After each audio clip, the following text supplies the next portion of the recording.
A paz do Senhor a todos. Estamos iniciando uma das campanhas mais importantes. Eu, Márcio, fundador do projeto, posso afirmar. Nós reconhecemos a importância da comunicação nos relacionamentos e nosso relacionamento com Deus não é uma exceção. Deus espera que nós nos comuniquemos com Ele em oração. Uma disciplina que até seu filho Jesus praticava. Nesta campanha, você aprenderá do exemplo de Jesus e será desafiado a sair da correria da vida e experimentar por si mesmo a força e a direção que a oração fornece. E o tema da campanha: Orações de Jesus. Vamos ouvir o que o nosso Mestre, o nosso Salvador, tem a nos instruir, a nos ensinar. Peço que todos se desconectem do mundo e vão ouvir a palavra de Deus. Iniciaremos este primeiro dia da campanha, Orações de Jesus, com a leitura do livro de Mateus, capítulo 6, versículo de 9 a 13. Portanto, vós orareis assim: Pai nosso que estás no céu, santificado seja o teu nome. Venha o teu reino. Faça-se a tua vontade, assim na terra como no céu. O pão nosso de cada dia dai-nos hoje, e perdoa-nos as nossas dívidas, assim como nós temos perdoado aos nossos devedores.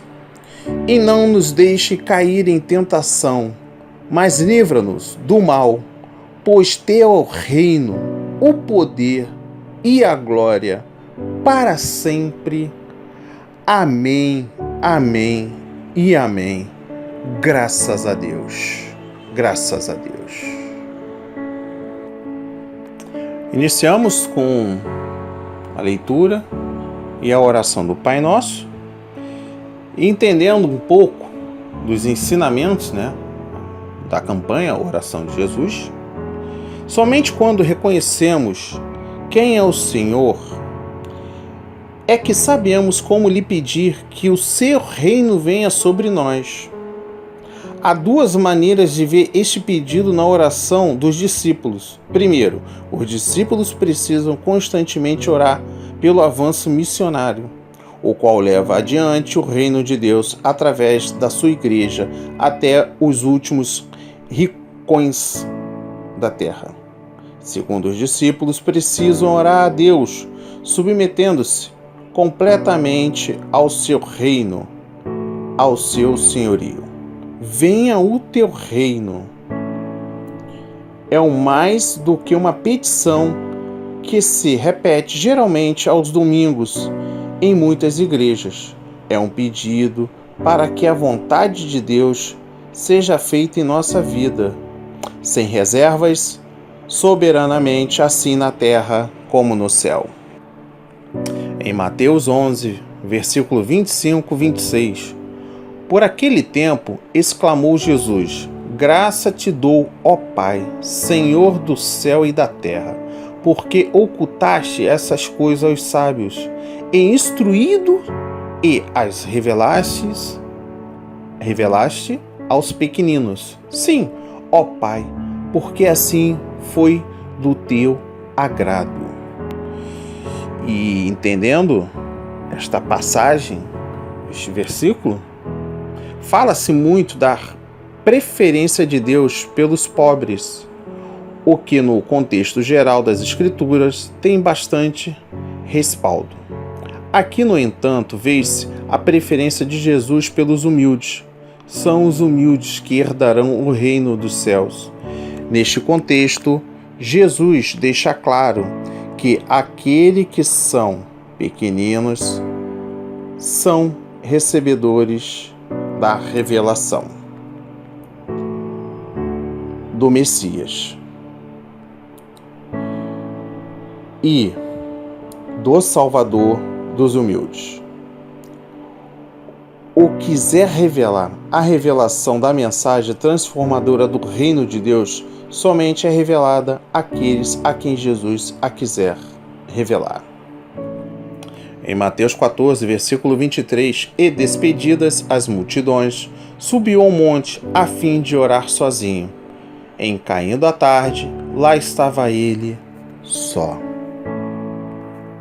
Neste exato momento, Jesus ele mantém uma disciplina da sua vigília, da sua oração, de se comunicar com o Pai no reino de Deus. E nesse momento, quando Jesus se despedia e subiu um monte para orar, é quando nós temos de fato esta necessidade da gente se isolar da sociedade, do tumulto da família, das aglomerações, e nos prostrarmos ao chão e orar. Em Mateus 15, versículo 36, tomou os 7 pães e os peixes, e, dando graças, partiu e deu aos discípulos e estes ao povo. Neste contexto que nós estamos lendo aqui, devemos ter uma plena convicção, ter entendimento que quando Jesus repartiu o pão e multiplicou os peixes, temos que entender que não devemos ter esse interesse pelo que Jesus pode fazer, pelo grande agir de Jesus. Devemos sim agir por amor, por foco, por adoração. Nunca devemos nos aproximar de Jesus com interesse de privilégios, somente para procurar cura, não estando disposto a seguir longe. Sempre aconteceu que as pessoas querem os privilégios do cristianismo em suas responsabilidades. Sempre aconteceu que muitos de nós só lembramos de Deus quando estamos precisando dele. Quando nós precisamos dele. A ingratidão é o mais horrível dos pecados, e não há outro pecado que sejam culpados os homens com mais frequência do que a insistência de que o pecado da ingratidão para com Deus e Jesus Cristo. Se naquele momento ele está repartindo os pães e multiplicar, devemos sim receber a graça, glorificá-lo e multiplicar a graça de Jesus sem querer nada em troca. Quando nós estamos orando, quando nós estamos meditando, quando nós estamos em contato com o reino de Deus, devemos sim agir por amor, agir por gratidão, agir com coração limpo. Jamais devemos agir pensando em nos beneficiar de algo que Deus jamais irá nos conceder. Em Mateus 19, versículo 13, trouxeram-lhe então algumas crianças para que lhes impusesse as mãos e orasse, mas os discípulos os repreendiam. Jesus não diz que o reino do céu pertence a crianças. Ele diz que o reino pertence aos que são semelhantes a elas. Ele aceitou as crianças e demonstrou seu carinho para com elas, mas aproveitou o momento para assinalar que os outros que compartilham suas características, humildade, ingênuos, indefesos, necessitados, são bem-vindos. Jesus nunca rejeitou ninguém que buscasse de coração sincero. A única barreira entre nós e Jesus é o orgulho, nossa sofisticação ou nossa inteligência. As crianças, como as pessoas profundamente quebrantadas, sabem que só Jesus pode ajudar, e ele, de modo algum, a rejeita. Jesus tem um amor especial por aqueles que parecem que pouco podem fazer para ele. No reino dos céus, parece que quanto menos uma pessoa pode fazer, mais Jesus oferece a ela. Lembra o ladrão na cruz? Jesus com a sua missão de impacto eterno, com tantas almas para salvar, ainda separou tempo para impor as mãos e orar por algumas crianças. Você está vendo as pessoas igualmente importantes para Jesus ao seu redor? Você tem tempo para elas? Você tem tempo para elas? Pai amado, bendito, Pai amoroso, obrigado pelo carinho e apoio que o Senhor fez chegar a mim hoje mesmo, meu Pai. Ajude-me a ser um mensageiro do Senhor e fazer o mesmo para os outros queridos filhos seus. Obrigado pela gloriosa missão do toque de amor e da oração. E obrigado pelas crianças que nos lembram tanto com a sua fé genuína de seu Filho Jesus. Em nome de Jesus, oremos. Amém, amém e amém. Graças a Deus. Voltamos aqui nas leituras das passagens. Mateus 26, versículo 26 a 27. Enquanto comiam, tomou Jesus um pão e abençoou e partiu e deu aos discípulos dizendo: tomai, comei, isto é o meu corpo. A seguir, tomou um cálice e, tendo dado graças, o deu aos discípulos, dizendo: bebei dele todos.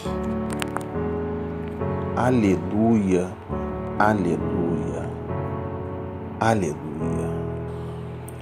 A celebração da última Páscoa e a instituição da nova aliança. Eis aqui o Cordeiro de Deus anunciando a sua morte de forma marcante, a Santa Ceia, a Eucaristia ou comunhão. É a pregação do Evangelho até que Jesus retorne, até que Ele beba conosco no reino de nosso Pai. Este ato de culto, uma das suas ordenanças, é para ser feito até que Ele volte. Em Mateus 26, versículos 36 a 45, em seguida, foi Jesus com eles a um lugar chamado Getsemane, e disse aos discípulos: assentai-vos aqui enquanto eu vou ali orar. E levando consigo a Pedro e seus 2 filhos de Zebedeu, começou a entristecer-se e angustiar-se. Então lhes disse: a minha alma está profundamente triste até a morte. Ficai aqui e vigiai comigo. Adiantando-se um pouco, prostou-se sobre o seu rosto, orando e dizendo: meu Pai, se possível, passe de mim este cálice. Todavia, não seja como eu quero, e sim como tu queres. E voltando para os discípulos, achou-os dormindo. E disse a Pedro: então, nem na hora pudesses vós vigiar comigo? Vigiai e orai, para que não entreis em tentação. O espírito, na verdade, está pronto, mas a carne é fraca. Tornando a retirar-se, orou de novo, dizendo: meu Pai, se não é possível passar de mim este cálice sem que eu beba, faça-se a tua vontade. E voltando, achou-os outra vez dormindo, porque os seus olhos estavam pesados. Deixando-os novamente, foi orar pela 3ª vez, repetindo as mesmas palavras. Então voltou para os discípulos e lhe disse: ainda dormes e repousais? Eis que é chegada a hora e o Filho do Homem está sendo entregue nas mãos de pecadores. E meditando um pouco em alguns versículos chaves, no versículo 39, sim, como tu queres, o Cordeiro de Deus foi obediente ao ponto de morrer pelos pecadores, sendo levado à cruz, padecendo uma morte horrível, pura obediência. No versículo 45, eis que é chegada a hora. O Cordeiro de Deus sabia que era chegada a hora de ser entregue nas mãos dos seus algozes, nós, os pecadores. Isto era para cumprir a parte dolorosa da história da salvação, sem a qual os eleitos não seriam redimidos pelo sangue. Não foi um erro, uma fatalidade, mas sim a execução do plano do Pai para que houvesse remissão de pecados para todos aquele que nele crê.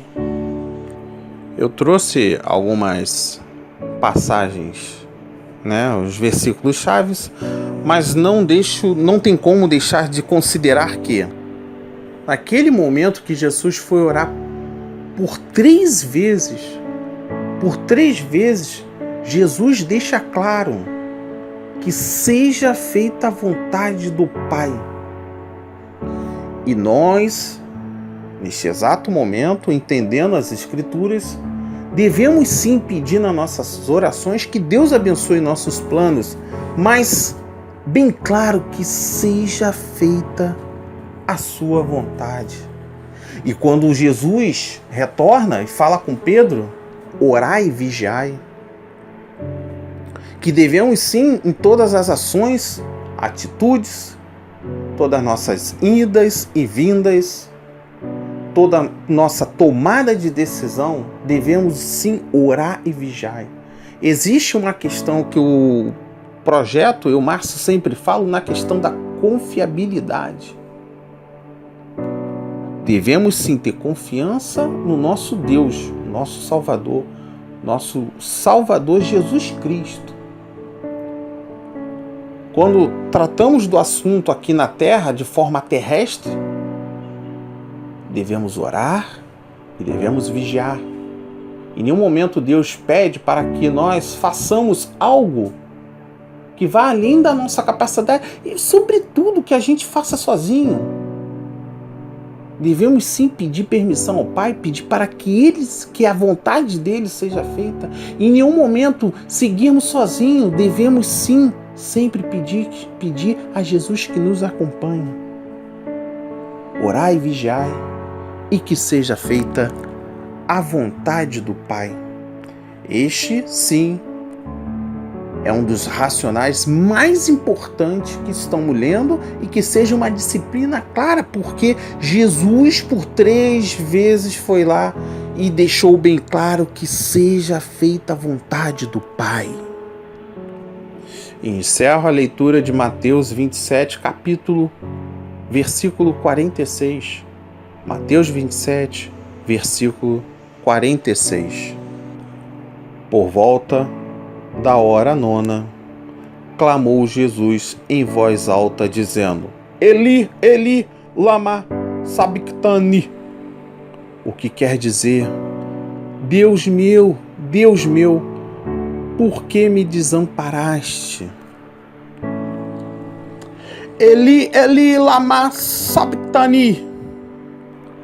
Na cruz, Jesus gritou: Deus meu, por que me desamparaste? Por quê? O grito de Jesus em Mateus 27, 46 desafia todos os estudantes da Bíblia.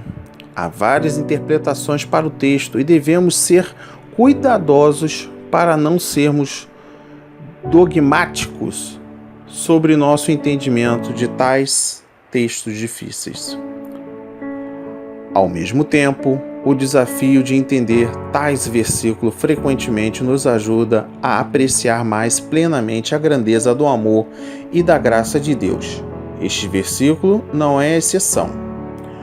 A palavra de Jesus são tiradas diretamente do Salmo 22, versículo 1, escrito cerca de 1000 anos antes da morte de Cristo. A maior parte deste salmo é uma profecia do sofrimento que Jesus suportou na cruz e é citada repetitivamente no Evangelho, nas narrações da crucificação. O versículo inicial nos lembra que o maior sofrimento que Cristo suportou não foi a dor física da cruel cruz, mas a agonia emocional de morrer só. Para compreender melhor este conceito, ajuda a partir de Gênesis 2. Para compreender melhor este conceito, ajuda a partir de Gênesis 2, versículo 17, onde Deus primeiro anunciou que o pecado resulta em morte. Ele advertiu que a desobediência à sua lei traria a morte imediata. Quando continuamos a estudar Gênesis, percebemos que o Senhor não estava contemplando a morte física. Adão e Eva pecaram, mas a vida física do primeiro homem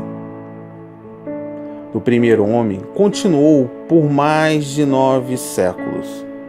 Fisicamente, ele não morreu naquele dia, mas ele e a sua esposa foram separados de Deus, expulsos do jardim naquele mesmo dia. Mais tarde, aprendemos que a morte é uma separação. A morte física é a separação do espírito do corpo. Eclesiastes 12:7, Tiago 2:26.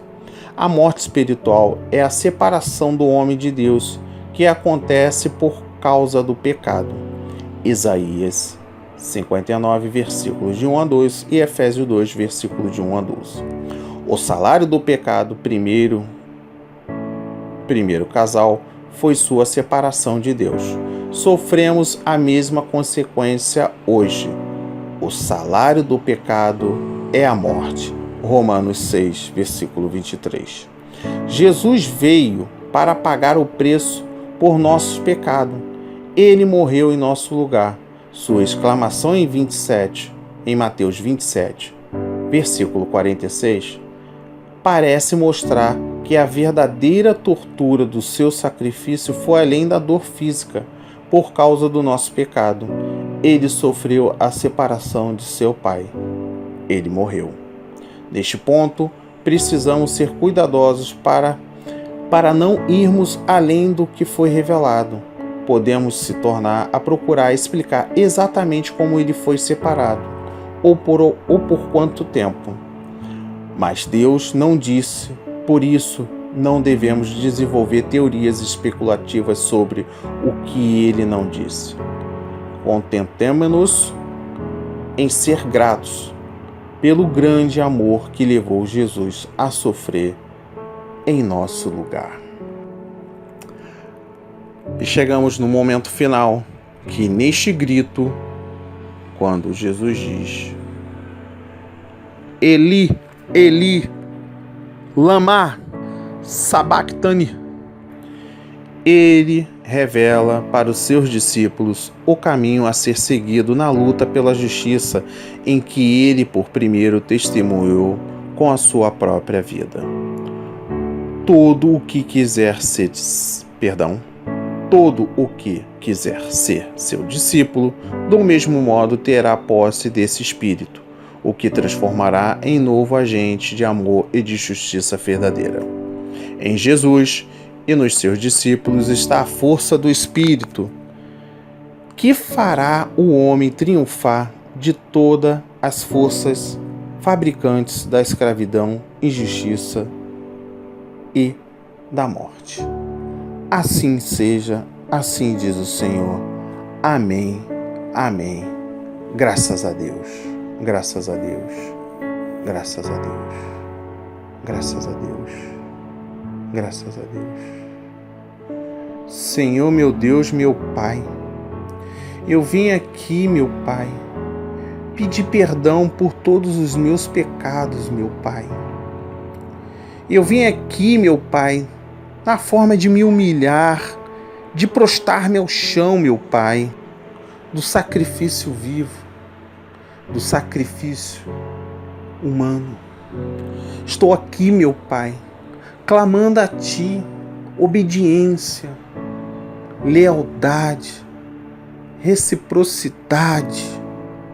Vem aqui, meu Pai, pedir que o Senhor purifique os nossos corações. Eu venho aqui, meu Pai, pedir para cada um que está ouvindo esta oração, que o Senhor toque naquela dor, meu Pai. Este é um momento, meu Pai, que estamos conectados com o reino de Deus. Pedimos a sua presença, ó Pai. Quando o seu Filho Jesus diz: o Pai nosso que está no céu, ali, meu Pai, pedimos a sua presença, Senhor. Assim na terra como no céu, Pai. Que seja feita a sua vontade, meu Pai. Respeitemo-nos a sua vontade, Senhor. Você que está ouvindo agora essa oração, clame a Deus. Peça perdão a Deus. Esquece aquele momento de você pedir algo para seu favor, para ser favoritismo, para cumprir a vontade do seu ego, essa vontade de vingança, essa vontade de humilhar o próximo, de retribuir a ingratidão, de retribuir a ignorância, as incertezas do mundo, as corrupções da carne. Pedimos sim neste exato momento que você ore para que Deus limpe a sua dor, que sare a sua ferida. Pedimos a Deus que você seja uma pessoa obediente, que você se curve diante dele, para que Deus possa fazer sim a vontade dele na sua vida, te tornar uma pessoa. Tudo se faz novo de novo, meu Pai. Que sejam derramadas todas as bênçãos em nossas vidas. Que sejam uma semana, um mês, um ano. Que seja uma eternidade conectado com você, meu Pai, Senhor, meu Pai, meu Deus. Estamos aqui diante de todo sofrimento, diante de toda perturbação, diante de toda maldade humana nesta terra. Mas estou plenamente convicto que o poderoso é o meu Senhor. Que poderoso é o meu Senhor. E naquele momento, quando Jesus diz: Deus meu, não se esqueça. Naquele momento você pode estar achando que você está sozinho, que você está andando sozinho, que nada está acontecendo na sua vida. Mas você está enganado. A mensagem vem lá de cima dizendo: filho meu, nunca te abandonei e nunca vou abandonar. O que eu apenas quero fazer para a sua vida está apenas começando. Seja fiel, seja obediente. Não seja egoísta, não seja hipócrita, não seja ignorante. Não seja orgulhoso. O orgulho mata. Não viva mais em pecado. Renuncie à carne, renuncie à corrupção humana. Renuncie o que o mundo lhe oferece. Neste exato momento, aceita Jesus como seu único e exclusivo Salvador. Shalom Adonai.